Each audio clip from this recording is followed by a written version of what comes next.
اس سے آپ خواب کی حقیقت کو سمجھیں گے، کیونکہ خواب یہ دنیا ہے انٹیوشن کی۔ آپ خواب دیکھتے ہیں، خواب کے وقت میں آپ بیدار بھی ہیں اور نیند بھی ہے۔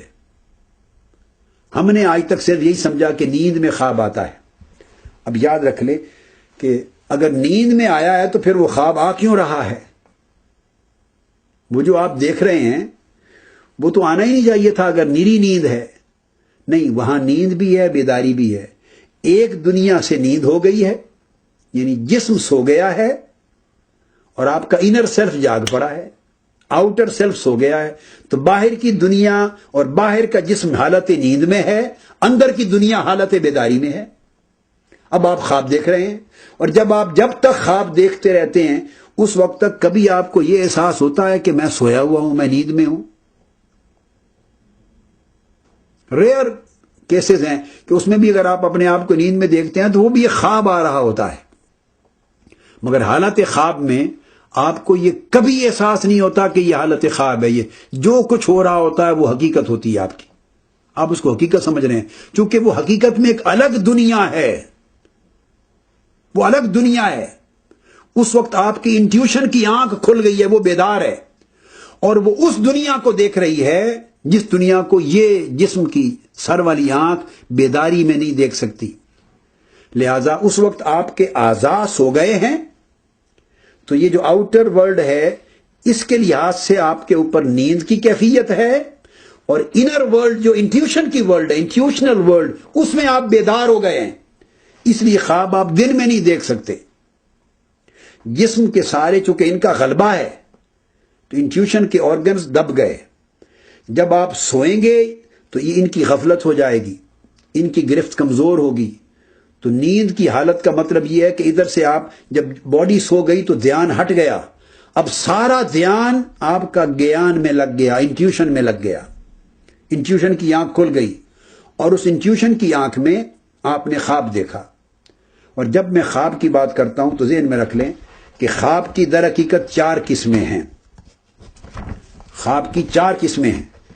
ایک خواب منتشر خیالی کو کہتے ہیں، وہ ایک ریپیٹیشن ہوتا ہے، ریپیٹیشن ہوتا ہے آپ کا کنفیوزڈ ریپیٹیشن ہے، یعنی دن بھر جو کرتے رہے، دن بھر جو سنتے رہے، دن بھر جو دیکھتے رہے۔ بعض آدمیوں کی منتشر خیالی، اور عربی میں اس کو ادغاث الاحلام کہتے ہیں، تو وہ اس قسم کے خیالات ہوتے ہیں، تفکرات ہیں، پریشانیاں ہیں، وہی کنفیوزڈ ریپیٹیشن کی شکل میں رات کو جب سوئے تو دماغ میں آ گئے مختلف شکلیں بن کر۔ وہ حقیقی خواب نہیں ہوتا۔ بعض لوگ ایسے بھی نادان ہیں کہ جو خواب کا مطلقاً انکار کرتے ہیں اور خواب کو محض خیال کہتے ہیں۔ یہ ایک الگ لا علمی اور گمراہی ہے۔ یہ بات اصولی طور پہ ذہن نشین کر لیں کہ خواب کا مطلقاً انکار کرنا، ٹوٹلی انکار کرنا کہ خواب کا کوئی وجود نہیں ہے، یہ محض خیال ہے اور خواب کی کوئی حقیقت نہیں ہے، اور ٹوٹلی خواب کے وجود اور اس کی حقیقت ہونے کا انکار کر دینا یہ کفر ہے۔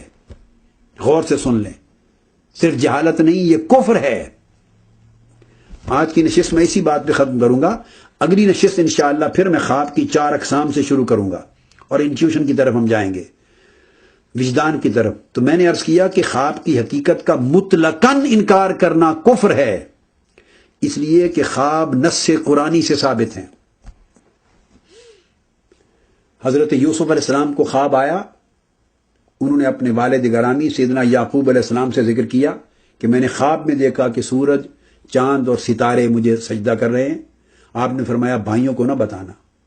تو اس خواب کا قرآن میں ذکر ہے۔ اگر خواب کی کوئی حقیقت نہ ہوتی تو نہ پیغمبروں کو آتا اور نہ اللہ رب العزت اپنی وحی میں اس خواب کے ذکر کو جگہ دیتا۔ اللہ تعالیٰ نے یوسف علیہ السلام کے خواب کو قرآن کا حصہ بنا دیا، یہ ایک ریالٹی ہے۔ اب خواب کا مطلقاً انکار کر دینا کہ اس کی کوئی حقیقت نہیں ہوتی، یہ قرآن کی اس نص کا انکار ہو گیا۔ اور جب مصر کی سرزمین پہ وہ حکومت ان کو ملی اور ان کے والدین اور ان کے بھائی جب سجدہ ریز ہوئے، اس زمانے میں تعظیمی سجدہ کیا جاتا تھا، اس وقت انہوں نے کہا کہ یہ میرے خواب کی تعبیر ہے۔ اس طرح پھر یوسف علیہ السلام جب قید میں تھے مصر میں تو ان کے ساتھ قیدیوں کو خواب آیا، اور انہوں نے آپ کو خواب بیان کیے، آپ نے تعبیر بیان کی، یہ بھی قرآن مجید کی سورہ یوسف میں ہے، تو خوابوں کی تعبیر کا ذکر ہے۔ اور قرآن مجید نے کہا کہ ہم نے یوسف کو خوابوں کی تعبیر کا علم عطا کیا، تو یہ ایک فیکٹ ہو گیا۔ میں نے بس ریفرنس کے طور پہ آپ کو ایک چیز ہی کوٹ کرنی تھی۔ اس طرح ابراہیم علیہ السلام کو خواب آیا، انہوں نے اسی پر یہ قربانی کی سنت قائم ہے۔ انہوں نے کہا اپنے صاحبزادے سیدنا اسماعیل علیہ السلام کو کہ بیٹے میں نے خواب میں دیکھا ہے کہ آپ کو ذبح کر رہا ہوں، تو پھر علی ذی القیاس پھر وہ ملت ابراہیمی بنی، اور 9 ذی الحج کو جو قربانی ہے اس کی بنیاد ابراہیم علیہ السلام کے اس خواب پر بنی۔ پھر نبی کا خواب وہی ہوتا ہے، حق ہوتا ہے۔ تو قرآن مجید میں متعدد خوابوں کا ذکر ہے۔ میں نے 2 ریفرنس صرف انبیاء کے خوابوں کے قرآن سے دے دیے۔ پھر کوئی ایک حدیث کی کتاب ایسی نہیں جو باقاعدہ اس کے اندر رؤیا کا، خواب کا پورا چیپٹر نہ ہو۔ اور آقا علیہ الصلوۃ والسلام کو سیدہ عائشہ صدیقہ رضی اللہ تعالیٰ عنہا فرماتی ہیں کہ آقا علیہ السلام پر نزول وحی کی ابتدا جب ہونے والی تھی، اعلان نبوت اور بعثت کا جب زمانہ شروع ہونے والا تھا، اس سے پہلے آخری پیریڈ میں جو قریب ترین زمانہ تھا، کثرت کے ساتھ آقا علیہ السلام کو خواب آنے لگے، اور ابتدا اس کی نیک اور صالح خوابوں سے ہی ہوئی۔ اور جو خواب رات کو دیکھتے، صبح دن کے سفیدی کی طرح وہ ثابت ہو جاتا، وہی واقعہ رونما ہو جاتا۔ یہ بخاری اور مسلم کی متفق علیہ حدیث ہے۔ جو خواب دیکھتے وہ صبح دن کے چٹخارے کی طرح، روشن صبح کی طرح آشکار ہو جاتا، وہی واقعہ رونما ہو جاتا۔ پھر آقا علیہ الصلوۃ والسلام نے بے شمار خوابوں کی تعبیریں بیان کی، اپنے خوابوں کی، صحابہ کرام کے خوابوں کی۔ ہر روز نماز فجر کے بعد آپ صحابہ کرام سے خواب سنتے اور ان کی تعبیریں بیان کرتے۔ تعبیر و